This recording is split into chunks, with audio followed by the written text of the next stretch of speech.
Hi అండి. నమస్తే. Welcome back to our channel voice of Lakshmi. Rohini Bhairava Joshulu గారు రచించిన నాన్నకు నా అమ్మనై అనే ఒక చక్కటి వార్తాపత్రిక కథను వినేద్దామండి. కథ మొదలు పెడదామా? హలో మంజు అంటూ తల్లి మీనాక్షమ్మ దగ్గర నుంచి ఫోన్. అమ్మా, ఎలా ఉన్నావు? నాన్న ఎలా ఉన్నారు అడిగింది మంజుష. నాన్న గురించేనమ్మా నా దిగులంతా. ఏటో ఈ మధ్య మతిమరుపు ఎక్కువైంది నిట్టూర్చింది మీనాక్షమ్మ. అమ్మా, ఈ వయసులో అది మామూలే, నువ్వు ఊరికే కంగారు పడుకో నవ్వింది మంజు. అలా కాదు మంజు, నువ్వు ఒకసారి రాకూడదు, అసలు విషయం ఏమిటో తెలుస్తుంది. కాస్త సీరియస్గా మాట్లాడుతున్న తల్లి మాటలు తోసిపుచ్చేవిగా అనిపించలేదు. అలాగే వస్తాన్లే, నువ్వు కంగారు పడి అన్నయ్య వదినలను కంగారు పెట్టుకో అని సముదాయించింది తల్లిని. రాఘవేంద్రరావు మీనాక్షి దంపతులకు ఇద్దరు సంతానం. కొడుకు శ్రీవత్స, కూతురు మంజుష. శ్రీవత్స భార్య త్రిపురతో హైదరాబాద్లో తల్లిదండ్రులతో కలిసే ఉంటాడు. అతను ఒక ప్రైవేట్ కంపెనీలో మేనేజర్గా పనిచేస్తున్నాడు. వాళ్లకు 5 ఏళ్ల పాప హర్షిణి. కూతురు మంజుష సిద్ధార్థతో పెళ్ళై బెంగళూరులో ఉంటుంది. Siddhartha software engineer. రాఘవేంద్రరావు ప్రభుత్వ రంగ సంస్థలో పనిచేసి 2 ఏళ్ల క్రితం రిటైర్ అయ్యాడు. మంజుష ట్రైన్లో హైదరాబాద్కు బయలుదేరింది. నాన్నకేమైంది? పోయినసారి తను హైదరాబాద్ వెళ్ళినప్పుడు బాగానే ఉన్నారు. మంజుష ఆలోచించసాగింది. 6 నెలల క్రితం అమ్మాయి కళ్ళజోడు ఎక్కడ పెట్టాను అంటూ ఒకటే వెతుకుతున్నాడు రాఘవేంద్రరావు. ఇదిగో ఇక్కడే టీపాయ్ మీద ఉంది చూడండి నాన్న అని తీసి ఇచ్చింది మంజు. మీ నాన్నకు మతిమరుపు ఎక్కువైందే మంజు అంది మీనాక్షి. మీ అమ్మకి మాత్రం మతిమరుపు లేదనుకున్నావా? దువ్వెన ఎక్కడ పెట్టాను, పట్టకారు ఎక్కడ పెట్టాను అంటూ వెతుకుతూ ఉంటుంది. ఒక్కొక్కసారి వంటింట్లో నుంచి ఫ్రిడ్జ్ దగ్గరికి వచ్చి అవును నేను దేనికోసం వచ్చాను అని మమ్మల్ని అడుగుతుంది తెలుసా అని తండ్రి అంటూ ఉంటే అందరూ పగలబడి నవ్వేవారు. మీనాక్షమ్మ మాత్రం మూతి ముడుచుకుని వంటింట్లోకి వెళ్ళిపోయేది. ఇవన్నీ తలపుకు వచ్చి చిన్నగా నవ్వుకుంది మంజు. మంజుష రాకకు అందరూ సంతోషపడ్డారు. తల్లి చెప్పినంత సీరియస్గా ఏమీ అనిపించలేదు తండ్రిని చూస్తే. ఆ మాటే అంది తల్లితో. నీకే తెలుస్తుందిగా అన్న మీనాక్షమ్మ మాటల్లో ఏదో తెలియని బాధ కనపడింది మంజుకి. సాయంత్రం త్రిపుర టీ తెచ్చి అందరికీ ఇచ్చింది. అందరూ కబుర్లు చెప్పుకుంటూ టీ తాగారు.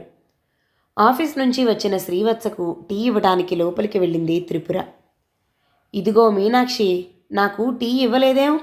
రాఘవేంద్రరావు భార్యను అడుగుతున్నాడు. అదేంటి నాన్న, ఇప్పుడే తాగావుగా, ఇదిగో నువ్వు తాగేసిన గ్లాసు అంటూ ఖాళీ గ్లాస్ చూపించింది మంజు. నేనెక్కడ తాగాను, నాకు అసలు ఇవ్వందే, ఇది మీ అమ్మ గ్లాసు. ఈ మధ్య మీ అమ్మ నాకు కాఫీలు టీలు అస్సలు ఇవ్వటం లేదమ్మా, బొత్తిగా మతిమరుపు మనిషి. కంప్లైంట్ చేస్తున్న తండ్రిని కాస్త వింతగా చూసింది. పోనీలే నాన్న, ఇప్పుడే తెస్తాను అంటూ వంటింట్లోకి వెళ్ళి టీ చేసి తీసుకుని వచ్చింది మంజు. మళ్ళీ ఎందుకు తెచ్చావమ్మా? ఇప్పుడేగా మనందరం తాగాం, నీవు కూడా మీ అమ్మలాగా మతిమరుపు వచ్చిందా అంటున్నాడు రాఘవేంద్రరావు. తల్లి తన వైపు చూసింది. చూసావా, ఇది పరిస్థితి అన్నట్లు. ఒకరోజు ఆఫీస్కి టైం అయింది అంటూ భోజనం చేసి ఆఫీస్కి వెళ్ళాడు. ఈ విషయం ఎవరూ గమనించలేదు. ఆఫీస్ నుంచి ఫోన్ వచ్చింది, రాఘవేంద్రరావు ఆఫీస్కి వచ్చాడని. ఇది సీరియస్గా తీసుకోవాల్సిన విషయమే అనిపించి తండ్రిని డాక్టర్ దగ్గరికి తీసుకెళ్లారు. ఈ వయసులో వచ్చే డిమెన్షియా కానీ అల్జిమర్స్ కానీ అయి ఉండొచ్చు అన్నాడు ఆయన. పరీక్షలు చేద్దాం అంటూ జాగ్రత్తగా చూసుకోమని చెప్పి ఏవో కొన్ని మందులు వాడమన్నాడు. మీనాక్షమ్మ ఒక్కటే ఏడుపు. ఎలానే మంజు, ఇక మీ నాన్నగారు మామూలు మనిషి అవరా అంటూ మంజుని పట్టుకుని ఏడ్చేసింది. అమ్మా, ఇదేమంత భయపడాల్సిన జబ్బు కాదు, వయసుతో పాటు వస్తుందంతే, మనం జాగ్రత్తగా చూసుకుంటే అదే తగ్గిపోతుంది అని ధైర్యం చెప్పింది. 1 వారం రోజులు ఉండి ఊరికి బయలుదేరింది మంజు. మీనాక్షమ్మ కళ్ళలో ఆగకుండా వచ్చే కన్నీళ్లను తుడిచి అమ్మా నేను మళ్ళీ వస్తాను, ధైర్యంగా ఉండు అని చెప్పి వెళ్ళిపోయింది. రోజు తల్లి ఫోన్ చేసి తండ్రి విషయాలు చెప్పేది. ఒకరోజు శ్రీవత్స నుండి ఫోన్. మీనాక్షమ్మ బాత్రూంలో జారిపడిందని, తలకి గాయమైందని, కాస్త సీరియస్గా ఉందని చెప్పాడు. హుటాహుటిన హైదరాబాద్కు బయలుదేరింది. హాస్పిటల్లో తల్లిని చూసి దుఃఖం ఆగలేదు. అప్పుడే కళ్ళు తెరిచిన మీనాక్షమ్మ మంజు చేతులు పట్టుకుని, నా దిగులంతా మీ నాన్న గురించేనమ్మా. నేను పోతే ఆయన్నెవరు చూసుకుంటారు? పాపం మీ వదినకు అటు పాప పని, ఇటు ఇంటి పని వీటితోనే సరిపోతుంది అంటూ కళ్ళనీళ్లు పెట్టుకుంది. మంజుకి కూడా కళ్ళనీళ్లు ఉబికి ఉబికి వస్తున్నాయి. అమ్మా, ఈ పిచ్చి మాటలేమిటి? నీకు బాగైపోతుందని డాక్టర్ చెప్పారు. నువ్వు ఇంటికొస్తావు. నాన్నను నువ్వే చూసుకుందు గాని ఊరికే దిగులు పెట్టుకోకు అని ధైర్యం చెప్పింది. కానీ తల్లికి నిజంగా బాగవుతుందా అని ఏదో అనుమానం. ఇంటికి వచ్చి తండ్రి కోసం వెతికింది. ఆయన తన గదిలో ఒక మూల ముడుచుకుని కూర్చున్నాడు. అమ్మ ఎక్కడ మంజు అని చిన్నపిల్లాడిలా అడిగిన ఆయనను చూసి దుఃఖం పొంగుకొచ్చింది మంజుకి. ఆ రోజు రాత్రే మీనాక్షమ్మ చనిపోయింది. మంజు తండ్రిని వదలటం లేదు. ఆవిడ శరీరం అక్కడ ఉండగానే, మంజు, అమ్మను కాఫీ తెమ్మని చెప్పమ్మా, ఎంతసేపు అలా పడుకుంటుంది అంటూ ఉంటే అందరి కళ్ళలోనూ నీళ్లు. కర్మకాండలన్నీ ముగిసిపోయాయి.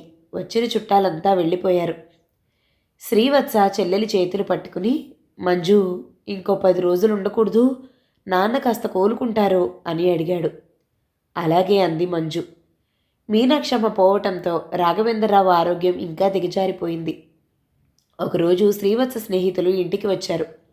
వాళ్లను తన స్నేహితులుగా భావించి, ఒరే సూర్యారావు, టైం అయింది, కాలేజీకి వెళ్దాం పదా అన్నట్టు నీ ఇంగ్లీష్ నోట్స్ ఒకసారి ఇవ్వరా, నేను రాసుకోవాలి అంటూ రాఘవేంద్రరావు వాళ్ల పక్కన కూర్చుని నవ్వుతూ మాట్లాడుతున్నాడు. ఆయనను లోపలికి తీసుకురావడానికి తల ప్రాణం తోకకొచ్చినట్లయింది. ఇంకొక రోజు ఎవరో తెలిసిన వాళ్ళు వస్తే, మా అమ్మాయికి ఒక మంచి సంబంధం ఉంటే చెప్పండి అని వాళ్ళ దగ్గర కూర్చుని తమ వివరాలన్నీ చెప్తున్నాడు. మరొక రోజు బట్టలన్నీ సంచిలో పెట్టుకుని, మా అమ్మ వాళ్ళ ఊరికి వెళ్ళాలి, వాళ్ళని చూసి చాలా రోజులైంది, ఎన్ని రోజులు ఈ హాస్టల్లో ఉండటం అని బయటికి నడుస్తూ ఉంటే సర్ది చెప్పి లోపలికి తీసుకొచ్చారు. 10 రోజులయ్యాక మంజు ఊరికి వచ్చేసింది. మంజు ఎప్పుడో అప్లై చేసిన ఉద్యోగం రావటంతో వెంటనే జాయిన్ అయింది. రోజు అన్నకు ఫోన్ చేసేది. బాగానే ఉంది అని పొడిగా సమాధానమిచ్చేవాడు శ్రీవత్స. తను మళ్ళీ వెళ్ళలేదని అన్నయ్యకు కోపం వచ్చినట్లుంది అనుకుంది మంజు. 3 నెలల తర్వాత తండ్రిని చూడటానికి వెళ్ళింది. శ్రీవత్స, త్రిపురలు హఠాత్తుగా వచ్చిన మంజుని చూసి కాస్త కంగారు పడ్డారు. నాన్నెక్కడా అంటూ ఇల్లంతా వెతికింది. వాళ్ళు ఏమీ సమాధానం చెప్పకపోయేసరికి నిలదీసి అడిగింది. మీ నాన్నను భరించలేకపోయాం, అందుకే పిచ్చాసుపత్రిలో చేర్చాం. ఏం చేస్తాం? 24 గంటలు ఆయనకు కాపలా ఎవరుంటారు? ఏ రోజు ఎక్కడికి వెళ్ళిపోతాడో తెలీదు. ఆయనకి ఏదైనా జరగననిది జరిగితే అందరూ మమ్మల్నే అంటారు.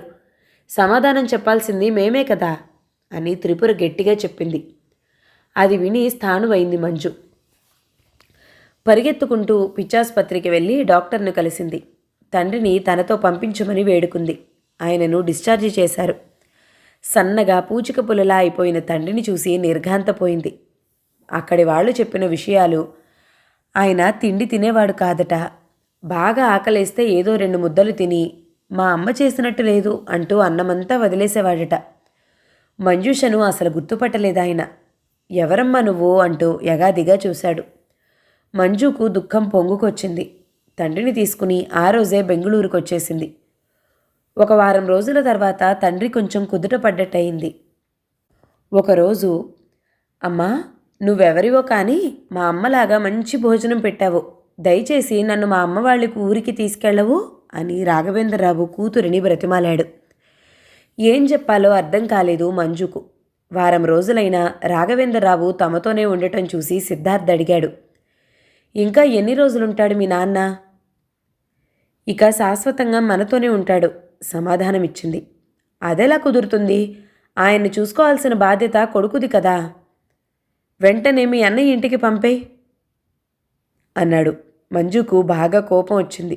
విసురుగా అంది, ఆ రోజు మా నాన్న ఆస్తిలో మా అన్నయ్యకు నాకు సమాన వాటాలు వేసినప్పుడు మీరేమన్నారు? మీ నాన్న న్యాయంగా వాటాలేశాడు అనలేదు? ఆస్తిలో సమాన వాటా తీసుకున్నప్పుడు ఆయనను చూసుకునే విషయంలో కూడా సమానంగానే ఉండాలి. కూతుళ్లకు హక్కులు కావాలి కానీ బాధ్యతలు అక్కర్లేదా? ఇదెక్కడి న్యాయం అంది కోపంగా. ఆయనను తమతో ఉంచుకోవడానికి సిద్ధార్థ ససేమిరా ఒప్పుకోలేదు. వేరే ఇల్లు తీసుకుని తండ్రితో పాటు ఉండటానికి నిశ్చయించుకుంది. సిద్ధార్థ్ మౌనంగా ఉండిపోయాడు. కొన్ని రోజులు పోయాక తనే వస్తుందిలే అని ధీమాగా ఉన్నాడు. ఆఫీస్ వాళ్లను ఇంటి నుంచి పనిచేస్తానని అడిగింది. వాళ్ళు సానుభూతితో ఒప్పుకున్నారు. తండ్రిని చూసుకోవడానికి పని మనిషి సాయంతో ఓ కుర్రాడిని కుదుర్చుకుంది.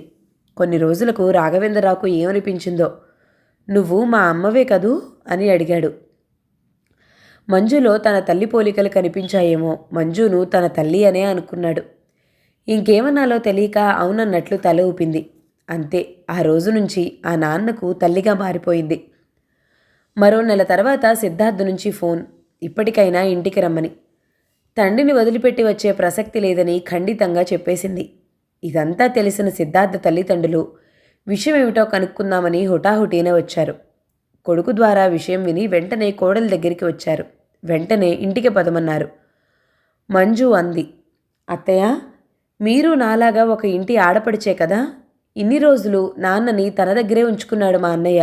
ఇప్పుడు వీలు కాదంటున్నాడు. మా నాన్న రుణం తీర్చుకునే బాధ్యత నాకు లేదా? అలా అని అత్తింటి బాధ్యతలు నిర్లక్ష్యం చేయను. ఆ బాధ్యతలు కూడా ఇదివరకులాగే నేను సంతోషంగా స్వీకరిస్తాను. మీ అమ్మాయి పెళ్లికి డబ్బు కావాలంటే నాకు మా పుట్టింటి వాళ్ళు ఇచ్చిన డబ్బు మీకు ఇచ్చాను కదా.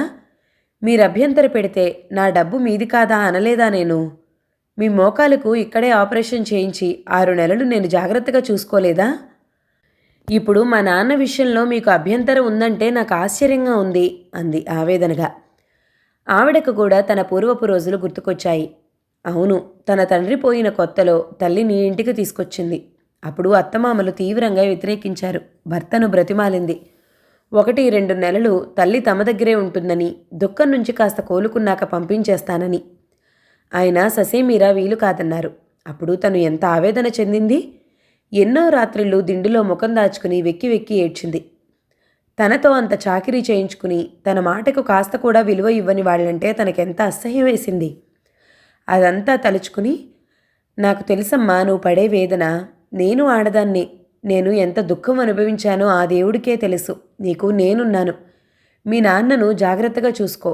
నా కొడుకు నా భర్త కాదంటే నేను నీకు అండగా ఉంటాను అంది కోడలిని ఊరరిస్తూ.